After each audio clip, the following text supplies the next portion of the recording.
आज की कहानी है प्यार है नाम तुम्हारा।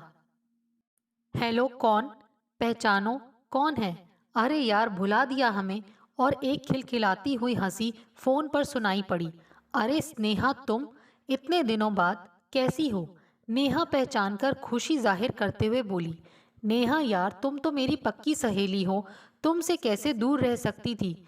ऐसे भी दोस्ती निभाने में हम तो नंबर वन हैं।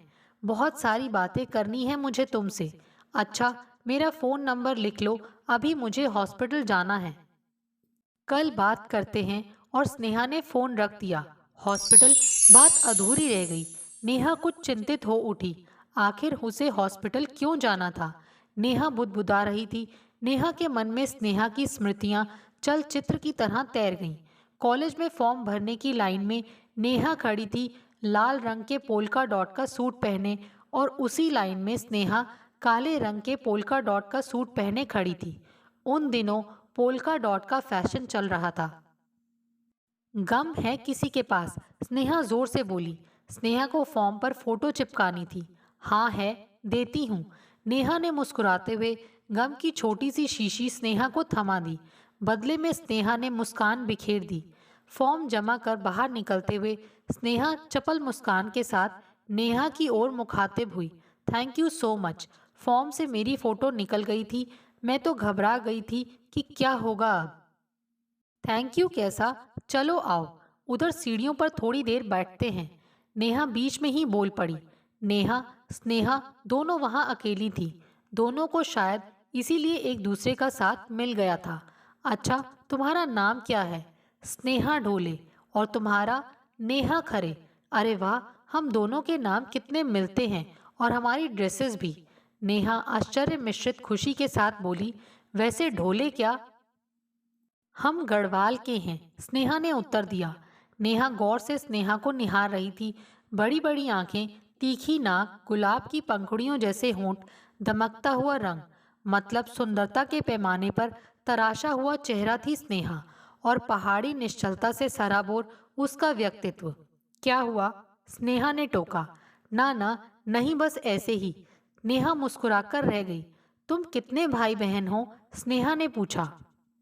एक भाई बहन। हम भी एक भाई बहन हैं। कितना कुछ मिलता है हम में ना। स्नेहा जोर से खिलखिलाते हुए बोल पड़ी। हाँ सच में। नेहा भी आश्चर्य से भर गई थी। तो आज से हम दोनों दोस्त हुए। दोनों ने एक साथ हाथ पकड़कर हंसते हुए कहा था। लखनऊ अमीनाबाद कॉलेज से निकलकर दोनों ने पाकीज़ा जूस सेंटर पर ताज़ा ताज़ा मौसमी का जूस पिया। दोनों को ही मौसमी का जूस बहुत पसंद था। और इस तरह शुरू हुई दोनों की दोस्ती।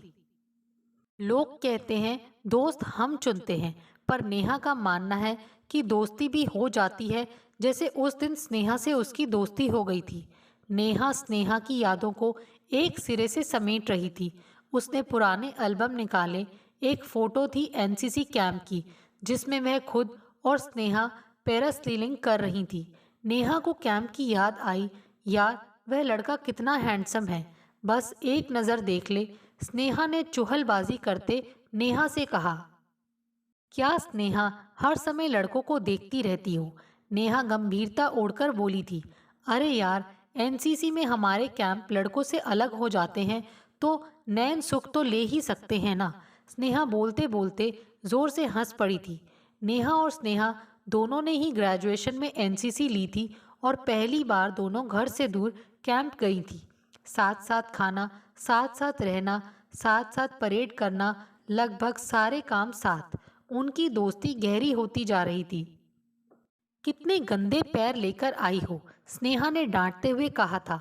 अरे यार, आज मेरी सफाई की ड्यूटी थी, सो पैर में कीचड़ लग गया। नेहा ने गुस्साते हुए कहा था। कैंप की सफाई कर खुद को गंदा कर लिया। स्नेहा बड़बड़ाती जा रही थी। स्नेहा तुरंत उठी और एक तौलिया लाकर नेहा का पैर बड़ी ही तन्मयता के साथ साफ करने लगी। नेहा स्नेहा का यह रूप देखकर हैरान थी। स्नेहा को उसका पैर साफ करने में तनिक भी संकोच नहीं हुआ। एक मातृवत भाव के साथ वह यह सब कर रही थी। कहाँ से आई उसके अंदर यह भावना? शायद उसकी परिस्थितियां। नेहा सोच में पड़ गई थी। एक दिन पाकीज़ा जूस सेंटर पर जूस पीते पीते नेहा ने कहा। स्नेहा, आज चलो मेरे घर, मेरे माँ पापा से मिलो। स्नेहा उस दिन नेहा के घर गई। उसे नेहा के यहाँ बहुत अच्छा लगा। कितने अच्छे हैं तुम्हारे माँ पापा और तुम्हारी प्यारी सी दादी। माँ ने कितने अच्छे पकोड़े बनाए। स्नेहा बिना रुके बोली जा रही थी, अचानक मुस्कुराई। और तुम्हारा भाई भी बहुत अच्छा है। शरारत के साथ आंखें मटकाते अपने चिर परिचित अंदाज में स्नेहा बोली थी। स्नेहा के इस अंदाज को नेहा बखूबी समझ चुकी थी। वह भी हंस पड़ी। अब मुझे भी अपने घर ले चलो, नेहा ने स्नेहा से कहा। मेरे घर? स्नेहा कुछ हिचकिचा गई। ले चल स्नेहा, तुम्हारा घर तो सीतापुर रोड पर खेत खलियानों के पास है।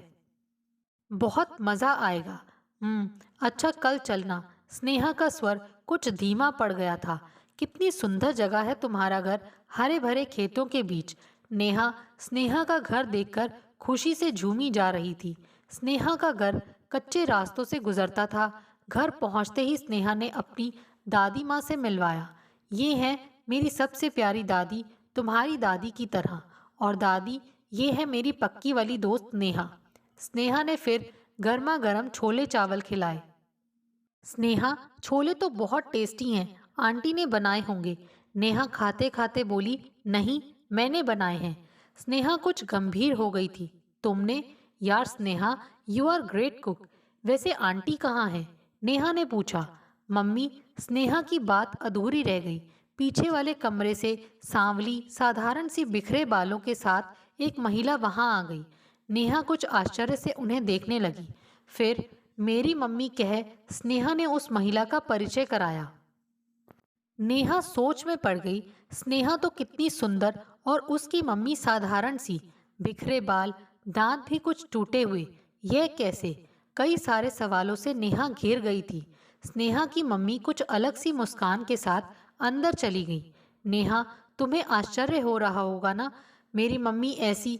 दरअसल मम्मी पहले बहुत अच्छी दिखती थी, लेकिन जब मेरा भाई किडनैप हुआ तब से मम्मी की हालत ऐसी हो गई।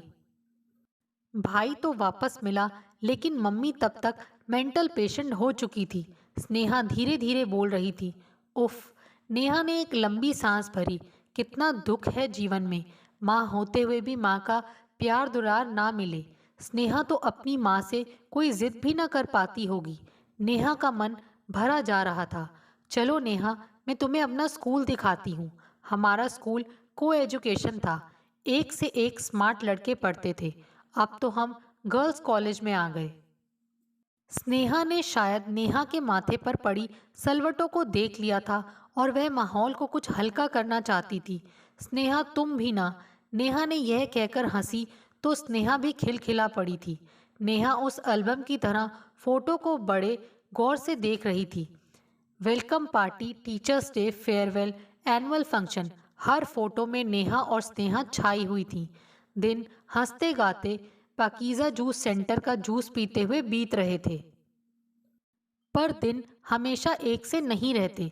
ग्रेजुएशन के फाइनल ईयर के आखिरी दिनों में स्नेहा कॉलेज में लगातार गैर हाजिर हो रही थी। नेहा चिंतित थी। क्या हुआ, क्यों नहीं आ रही है स्नेहा? पता चला स्नेहा बहुत दिनों से हॉस्पिटल में एडमिट है। स्नेहा को क्या हो गया? नेहा परेशान हो उठी। नेहा हॉस्पिटल पहुंची जहां स्नेहा एडमिट थी। स्नेहा का चेहरा स्याह पड़ चुका था, आंखें गड्ढे में चली गई थी, चेहरा फीका फीका सा लग रहा था। देह जैसे हड्डी का ढांचा।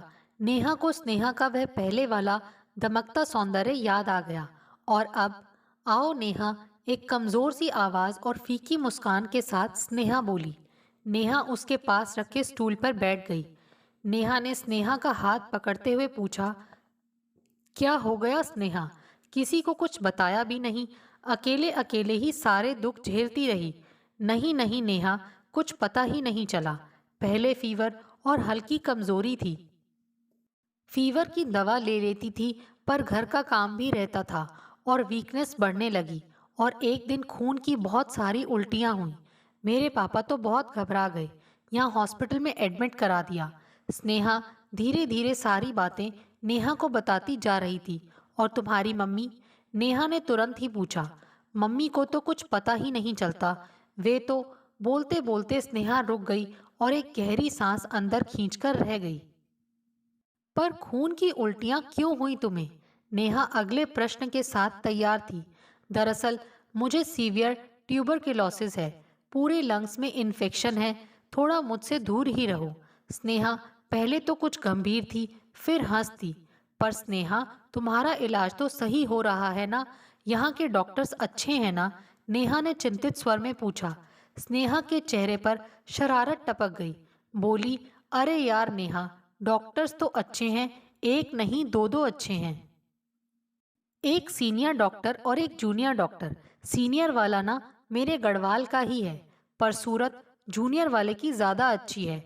स्नेहा, तुम नहीं सुधरोगी, इतनी बीमार हो फिर भी। नेहा हंसते हुए उसका गाल सहलाते हुए बोली। नेहा, तो क्या रोती रहूं हर समय? अब तुमने ही पूछा कि डॉक्टर्स कैसे हैं, तो मैंने बताया।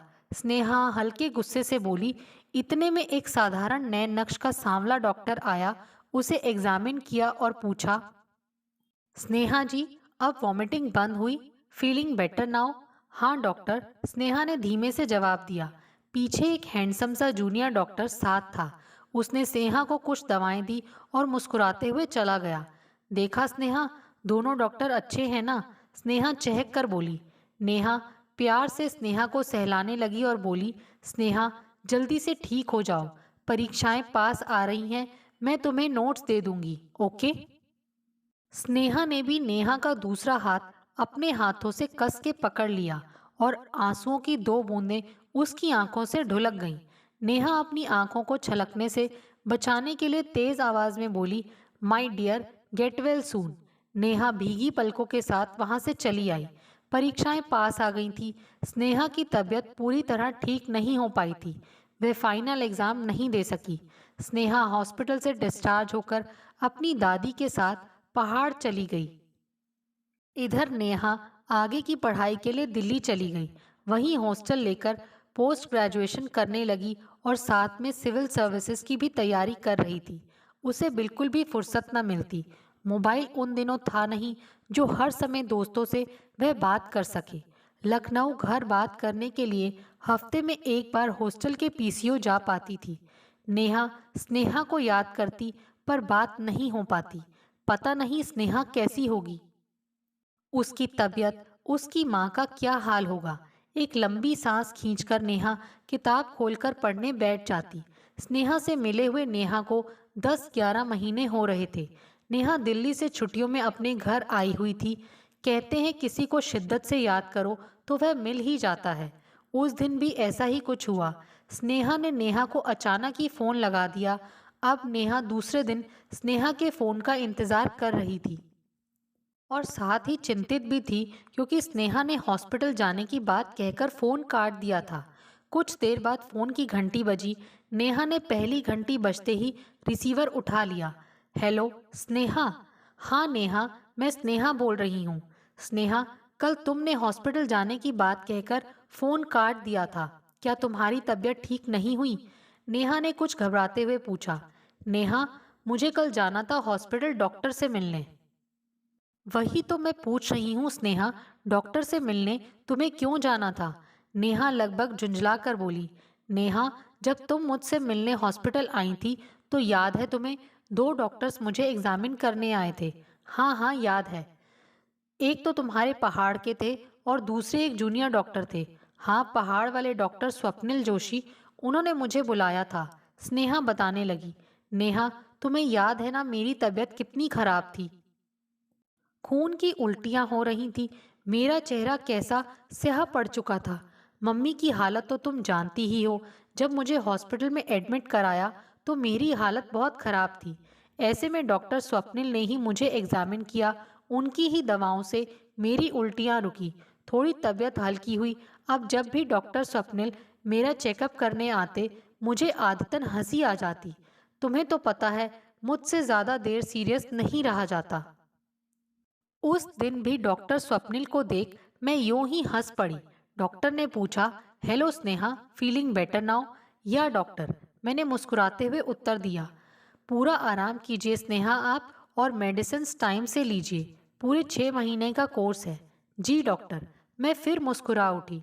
डॉक्टर स्वप्निल भी मुस्कुरा पड़े। एक दिन मैंने शीशे में अपना चेहरा गौर से देखा तो मैं खुद घबरा गई। आंखें धसी, चेहरा पीला, सारी रंगत चली गई थी। बस नहीं कुछ गया था तो वह थी मेरी हंसी। मम्मी की चिंता, पापा की चिंता, दादी भी बूढ़ी हो चली हैं, कैसे क्या होगा, और मेरी भी तबीयत, भाई भी छोटा है। क्या ज़रूरत थी कुदरत को मुझे इस तरह बीमार करने की। बहुत गुस्सा आता मुझे, पर इन सब के बीच ज़िंदगी से नफरत नहीं कर पाती। कुछ भी अच्छा एहसास होता तो बरबस ही होंठों पर मुस्कान आ जाती। सो डॉक्टर स्वप्निल का एहसास भी कुछ अच्छा सा था। डॉक्टर स्वप्निल से मैं धीरे धीरे खुलने लगी। उन्हें अपने घर के बारे में, मम्मी के विषय में बताया। डॉक्टर स्वप्निल गंभीरता से मेरी बातें सुनते। मुझे भी उनसे बातें करना अच्छा लगता। उस दिन 25 अगस्त को मेरा बर्थडे था।